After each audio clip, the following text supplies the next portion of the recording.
we don't change that unit within that qualification until the whole qualification is revised. How can we implement superseded units within the system of our RTO in an effective manner? So these two superseded units, are they part of a qualification? Or are they just running as separate? If they're part, let me just sort of, if often we have a qualification that has a unit or more than one unit in it that gets superseded.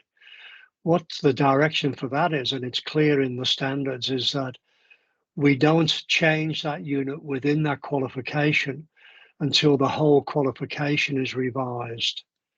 So, you've got a qualification, it's got 15 units, one of those units changes, leave it as it is within that qualification because it's embedded within that qualification, and change it when the qualification changes.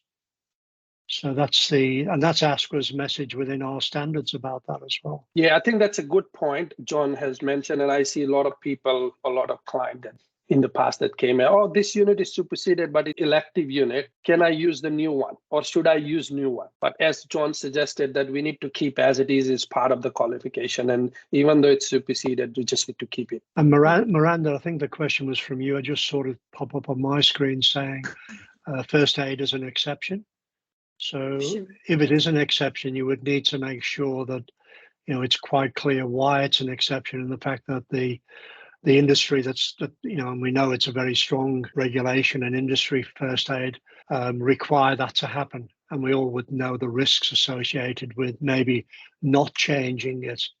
So yeah, if you've got some good vocational information on that, you follow that information.